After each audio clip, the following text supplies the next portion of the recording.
魚人參陳皮的秘密。魚人參嘅陳皮嚟自廣東新會，係當地嘅道地藥材。當地嘅地理環境同氣候特別適合種植金桔，產出嘅陳皮品質上乘，所以當地亦都被稱為金之鄉。正宗嘅新會陳皮顏色金黃透亮，油胞分布平均。其實陳皮嘅味道係會隨住陳化年份而逐漸變淡，所以越香嘅陳皮代表陳皮嘅陳化年份較短。雖然陳化年份較長嘅陳皮聞起上嚟冇較短年份嘅陳皮咁鮮香，但係味道同埋藥效都會更好，價值亦都更高。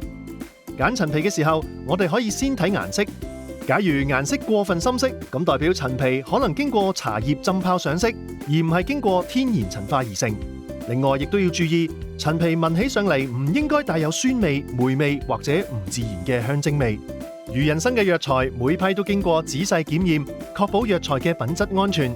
想揀優質有保證嘅陳皮煲湯、煲粥或者泡茶，記住嚟魚人參買啦。